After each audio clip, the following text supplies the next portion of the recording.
Welcome to the Campus Edge, a production of Butler Community College. Produced by students and for everyone, students included. Exactly. And today's stories range from here on campus to investing for the future. And that makes this another award-winning episode of this Campus Edge.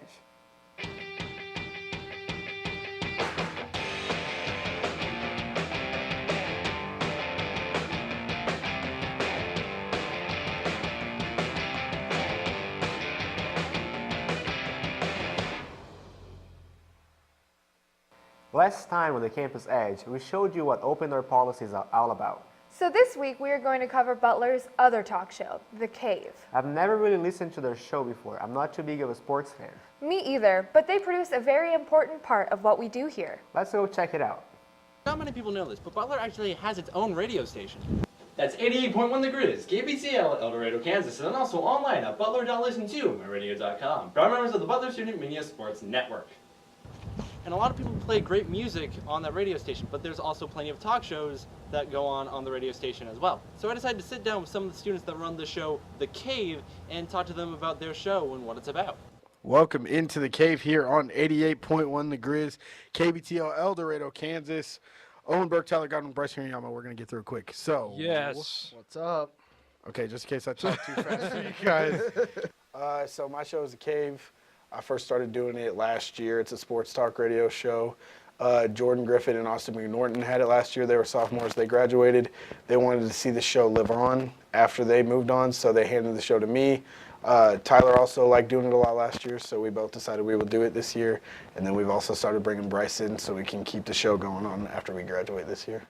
The Cave is the sports show here on campus, on the student radio station.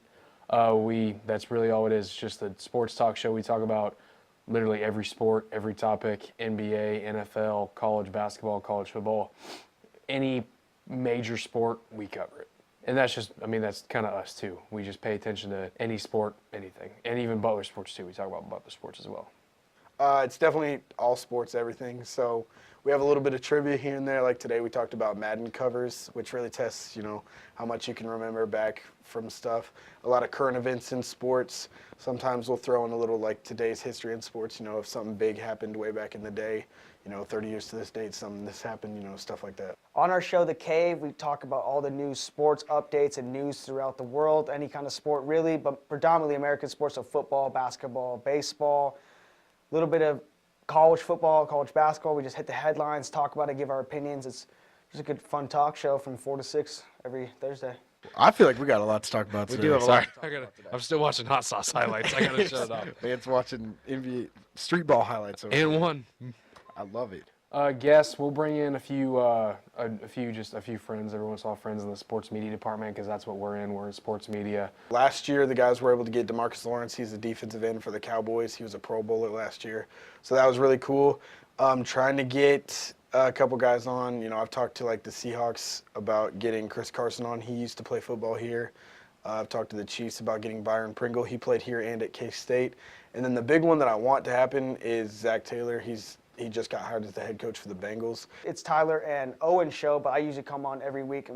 But we're looking to add, sometimes we'll add some other guests if we have any insight to people sometimes. So super fans, one time we had a friend, big Chiefs fan, so we brought him on and had him talk about the Chiefs for a little bit on their hot run this year. Yeah. Yeah, he is always hurt. Today's but when he's on, he's a dog. Yeah. It's just the fact that we're like a premier sports show. We really only talk about sports. And the other talk shows that are here in the station, they kind of branch out into other things. We primarily focus on just sports, the sports world, sports culture, and that's really what makes it different than the other ones. The fact that not really the other ones really focus on sports, which is there's nothing bad with. We're sports heads is what we are here at the Cave. Our life really revolves around sports, so we wanted to make a show primarily about sports. What makes our show different is that we have a really good chemistry all together. We're all three of us together are really close out of school and everything, so we hang out all the time. So we have really, really good chemistry, and we really flow off each other. We can know when someone's going to tell a joke, when someone is going to make a funny comment. We just know how to feed off each other's energy, and it really helps with the show, I think.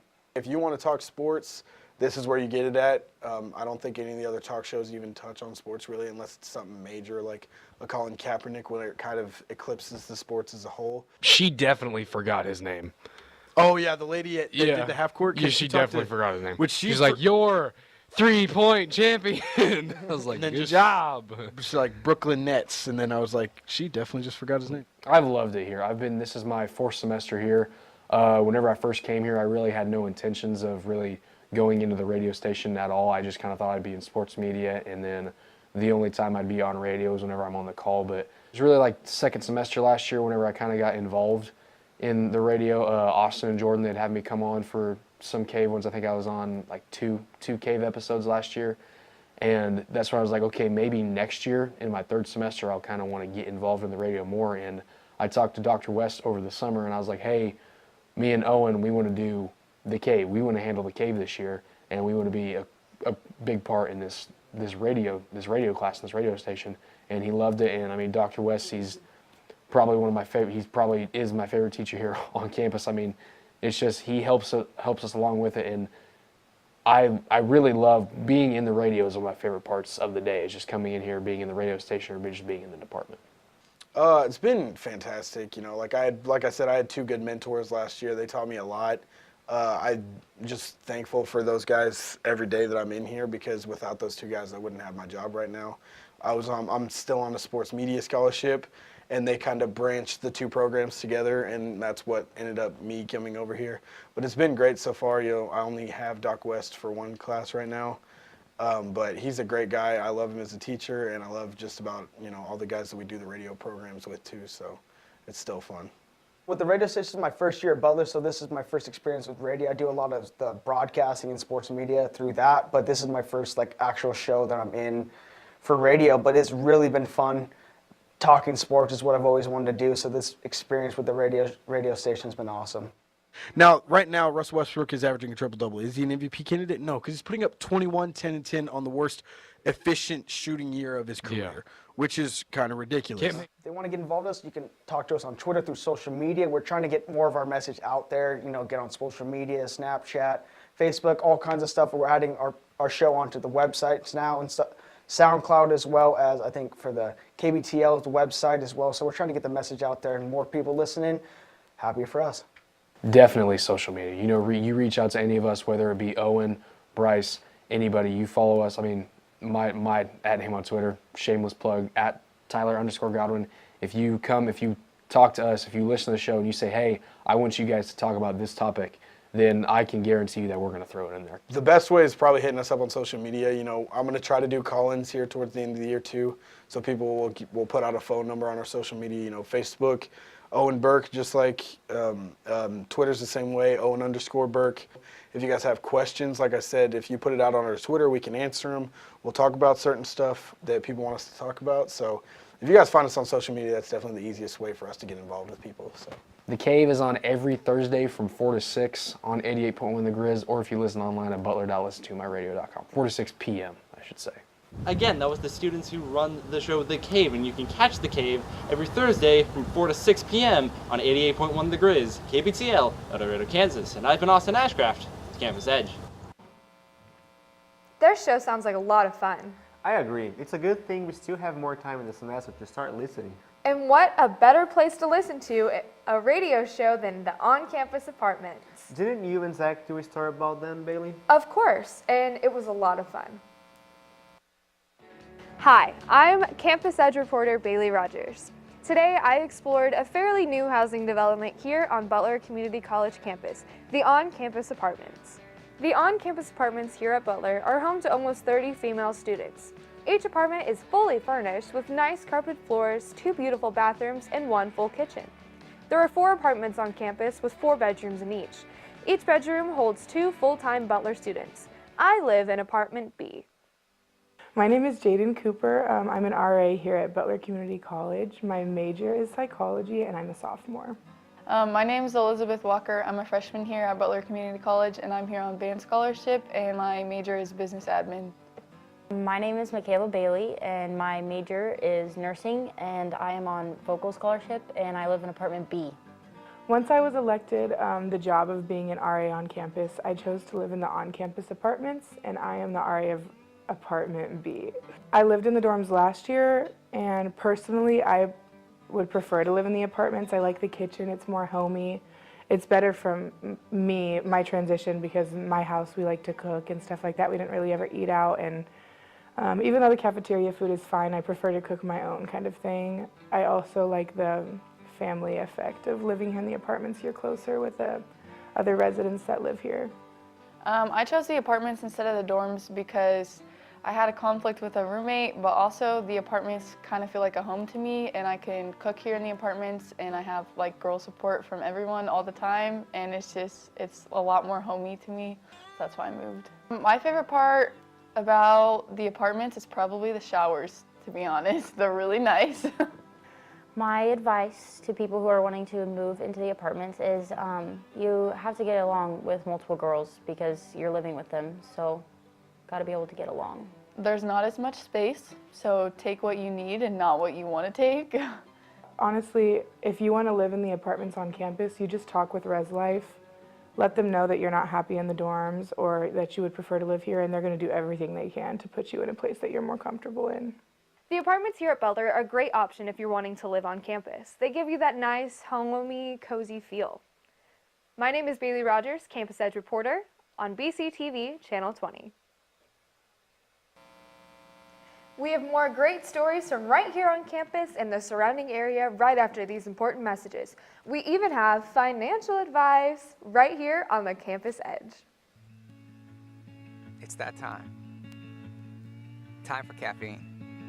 Time to remember why I'm up at this hour. Training and preparing for when things heat up. So when that alarm goes off, I'll be there to help. Everything I'm doing today is going to make all the difference for tomorrow. At Butler Community College, your tomorrow is closer than you think. Enroll now for classes. Butler Community College. Let's take tomorrow. This is the story of a boy who is very sensitive to lights and sounds. So he built secret hiding places where nothing could get in. The boy didn't like looking people in the eye. It made him feel uncomfortable. One day, he found out he had something called autism. His family got him help, and slowly, he learned how to live with it better. Early intervention can make a lifetime of difference. Learn the signs at autismspeaks.org. Look at you. You're at the top of your game. You're unstoppable. Nothing can throw you off track. Wait, is that your car? Uh-oh. Yeah, I saw that coming. That will throw you off track. You're looking at around 10 grand in fines, legal fees, and increased insurance rates. Let's try this again. Smart move. Because buzz driving is drunk driving. In our next story, we will be looking at a vital part of life on campus. And what would that be, Bailey? You should know, G, you work in it after all. Oh, of course. It's the service desk. I would have been done for if it wasn't for the service desk. Multiple times, actually. Well, I'm glad you appreciate the work we do. Hi, my name is Guilherme Lozani. And do you know what the service desk is? The service desk does a lot of things. We get all the tickets that the college has except for facilities management. We fix everything from audio-visual, the network and infrastructure, identity and access. We have an EAPS team that fixes other things like our pipeline and banner issues. We do multiple things from fixing computers to DVD drives, installations, network issues, printing issues, just all kinds of different IT, IS stuff. The process comes through under customer service representative, and then we have to decide what group it goes to, whether it's identity and access team, the EAPS, audio visual, infrastructure, unified communications, or if it stays with us in the client services, which is where I work with the tickets. And then we assess what needs to be going on, gets it to the right department. And sometimes we have to have your name and number and room number and printer name and computer name, laptop name, just gather some information to find out what it is. we open it, and then, like I say, we get it to the right department. When we close a ticket, obviously the goal is to close them as quickly as possibly and be efficient with that. And then we usually send them an email that says, hey, your ticket's closed, this is how it was fixed, and then it's closed. And again, we like to get every ticket done as quickly as possible. Sometimes we don't have one piece of the puzzle to get the job done as quickly as possible. Somebody will put in a ticket and then maybe they only work part-time, so they're only there 2 days a week, and if we don't catch them during their time that they are available, we have to wait another day or two. So that's the difficult part sometimes, is not being able to get a hold of the user to help fix those needs. I think it takes a special kind of person, somebody who can multitask, somebody who's willing to go out in the field not knowing what to expect, and then going, okay, I can't fix this. Okay, who do I take it to? Who do I send it to next to see if they can fix it? So I don't think it's for everybody, because it's a lot of communications, and we have introverts, extroverts that work with us, and I don't think it's for everybody, but that at the same time, if you're willing to take on a new concept, a new journey, I think you could make it work. My job is not to go out and fix the issue. My job is to know the process of the situation and find out who can fix it and send them so we can get that ticket closed as soon as possible. And when I first came to this job, I was like, no way can I do this, because I don't know anything technical. I've learned so much.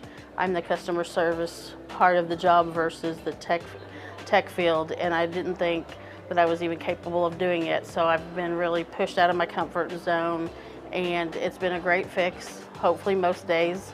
I mean, I feel like I love my job. I love working with the new people, and I really like working with the techies, because I think I've learned probably more from them than they have from me. Now that you know what a service desk is, let's go back to our anchors. You know what I always do to avoid my problems, G? Watch all the TV shows? Yes! How did you know that? I read in your script. I should have thought about that. Reporter Kyle Phillips compared how a few old series are doing in relation to the newer reboots. Hi, I'm Campus Edge reporter Kyle Phillips, and today we're going to be looking at TV shows. More importantly, old TV shows. Now, these shows could have been popular, could have been not. But we're going to be looking at them anyway, and we're going to also look at how their more modern remakes are seen today. We'll get some fan opinions, as well as some insight from somebody who knows them well. Now, there are many reasons why movies or TV shows can be remade, but first we're going to get into a few of them. The few we're going to cover today are Hawaii Five-0, Magnum P.I., and Star Wars. The first example we're going to be looking at today is Hawaii Five-0. Now, the old TV show ran from 1968 to 1980 and had a 7.4 on IMDb. Both of these series followed the Hawaii Five-0, an elite special task force that only answers to the governor of Hawaii in their investigations, with the 1968 version being classified as a crime, mystery, and drama. And the new TV show that came out in 2010 continues this day, and to separate itself from its old counterpart, it is more focused on action. Coincidentally, the new version also has a 7.4 on IMDb. The next show we're going to be talking about today is Magnum P.I. The series started in 1980 and ran through 1988 and starred Tom Selleck.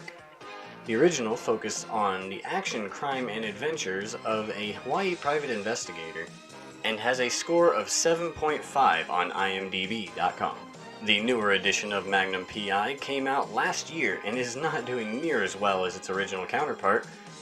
This newer version of Magnum P.I. sticks to its guns and follows the action, crime, and adventure of a Hawaii private investigator, but falls short with only a 5.3 on IMDb.com, showing that just because the old series was well received, the new one might not be.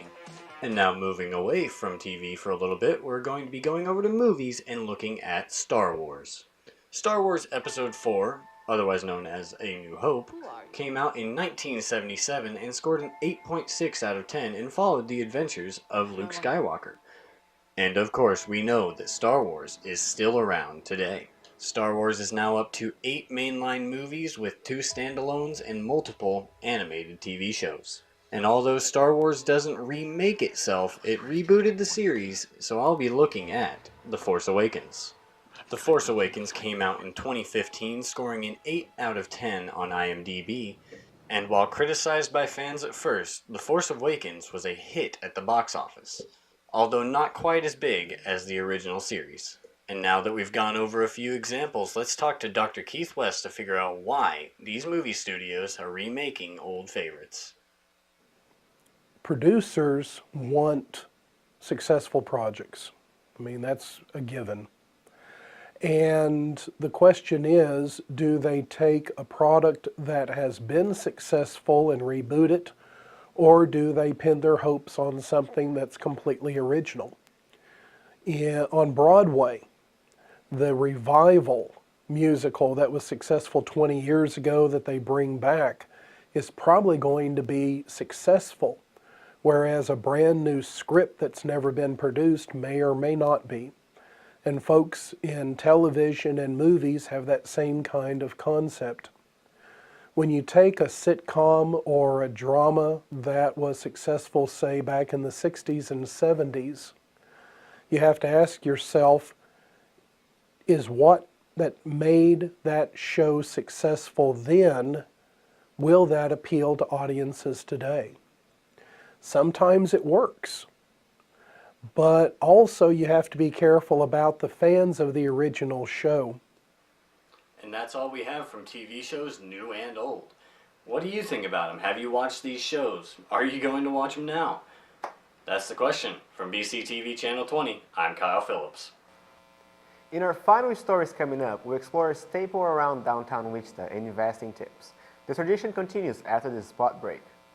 Okay, so we drowned the fire, stirred it, drowned it again, and now just feel if it's cold. Yeah.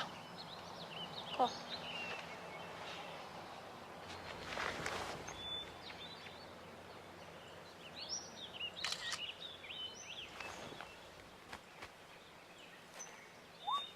Smokey just gave me a bear hug. I know. I already posted it.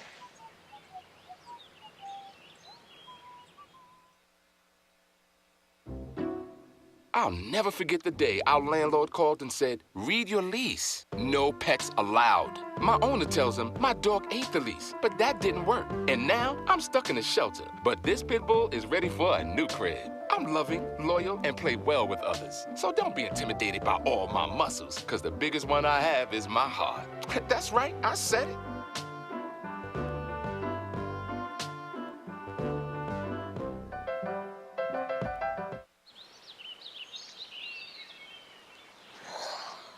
Oh, look, a redhead.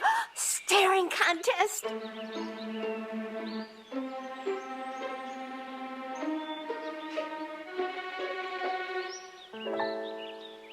You still got it. I know. Come alive with the forest. The dad was cute. You were looking right at us. Visit discovertheforest.org to find a forest near you. For our next story, we'll be jumping all the way over to Wichita. Final Friday, you've got to love it. I've never been, have you? I've been a couple times and I had a blast. Well, I might just have to go take a look sometime. You would love it.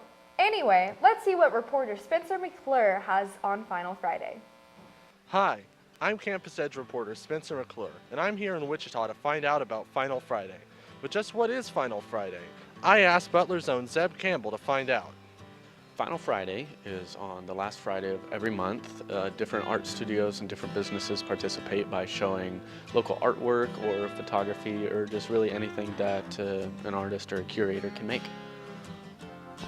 My Final Friday showing is my photography of just 2018. I've done traveled to a bunch of places, Los Angeles, Zion National Park, I went to Las Vegas, and I have a bit of Seattle, and just a bunch of different places. And all of my photos are straight out of camera, raw, they don't have any editing, and they're just sent straight to the printer. Though the event is known for being held on the last Friday of each month, there are some, like Wichita's Reuben Saunders, who believe it should be held on the first Friday. I haven't been here in Wichita that long to know that much about Final Friday, but this is my first Final Friday showing, and it's called Final Friday, and that's been synonymous with multiple towns and multiple cities. and I don't feel the need to change it to first Friday or, Final Friday. It's been here for a while. Why change it? How do you feel about preparing for the future, Bailey? I would love to. I wish I knew how to do it effectively. Well, I think our good friend Soup has some advice for you. Phew, at least somebody is taking precautions. You would think a lot more people would be trying to secure their financial future. I think we're all too busy trying to pass math class. You want to learn about investing? We got it! Oh, so you're into making long-term cash? We got you covered, baby! You want some extra cash? Easy! I'm Zeb Campbell, and most college kids are worried about where the next party is going to be or how to charge your jewel. But you're going to learn about investing in the next 3 minutes. Come take a look. Tip number 1, learn as much as you can about it. Reading a good investing book or even by watching this video, you might learn a couple things that could save you a lot of money in the long term. Tip number 2, pay off your high interest debt first. So like if you have a credit card or something with monstrous amounts of interest on it, let's say like 25 or 27%, pay off your credit card first and then work towards saving money, because getting out of debt and paying off interest is better than saving up money. Step number 3, choose the right investing app. Now there's a lot of apps out there like Robinhood and E-Trade and different easy trading apps, but research your stocks before you buy them and follow the suggestions on there, and you can make good money. Results may vary. Tip number 4, diversify your investments. If you do stocks, you're going to want to diversify your portfolio. So don't put all your money into tech or all your money into oil. You're going to want to put it in healthcare and cars and all the other stuff that's out there. You don't want it in one basket, because it might just crash. Cars might just stop. Elon Musk is doing amazing things out there. And last but not least, start as soon as you can. I started at 19 and I should have done it sooner, and I suggest all of you to start saving, even if it's not in an app, just $5 a month, $5 a week, whatever you can do, and it really starts to add up quick. Now, I had a conversation with my longtime friend, Jason Rutledge of Edward Jones out of Independence, and he had a couple things to say about investing. So as an advisor, that would be, my answer would be, I'm looking to make sure that my clients, the people that I would recommend start investing, I would make sure that they, again, kind of starting with the end in mind, as far as whether they need an advisor or whether they can use an app or Fidelity.com or E-Trade or Ameritrade. They can use anyone that they want to, and it's very easy, probably for as little as maybe $25 a month. They have what's called dollar cost averaging, which you probably heard of before, but DCA for short, where you can automatically put money in on a monthly basis into maybe a mutual fund. I would also say it's kind of boring. It seems exciting, but it's boring. Now, if somebody came up and said, I'm going to start investing $100 a month in something, I know I need to do something, what would you recommend that I do? Of course, I'd ask a bunch of questions, but then I probably would, if it was my brother, I'm going to put him in like Walmart stock. I'm going to put him in Pepsi stock. I'm going to put him in Johnson & Johnson. I'm going to put him in Coca-Cola. Something really simple, something big, and something that he can sink his teeth into, knowing that when the economy starts to pull down and things go south and this stock goes from, $1,000 to $700, he doesn't go, oh my gosh, we're going to stop using Johnson & Johnson products. We're going to stop drinking Coca-Cola. I want him to know that that's something tangible instead of just investing in a mutual fund and you have no idea what you're investing in. The stock is something tangible. So my advice, I suppose, to answer that question would be more, maybe you should think about picking something that you're familiar with, but at least put $1,000 into it. If you're gonna, not all at once, but 100 over 10 months or whatever, but at least put $1,000 into it. And then, like a stock, leave it alone and let it be. And okay, so period.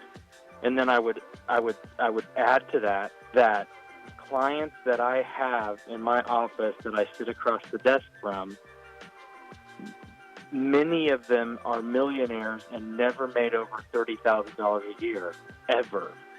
And they're millionaires because they put money back, it was part of the deal, and they invested in high-quality stocks, and they left them alone, and they kept adding to them, and they weren't foolish in their spending.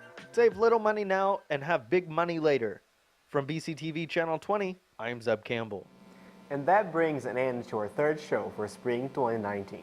Looks like we're continuing the tradition of success here on the Campus Edge. I can't wait for our upcoming shows. In a few weeks, we'll be releasing our food and entertainment show, and then we only have a couple more shows after that. We're already halfway through. If you want to see this episode again, tune in weekdays at 11 a.m. or see previous shows at 6:30 p.m. on BCTV Channel 20. Or you can check them all out on our YouTube channel, Butler Student Media. This has been The Campus Edge.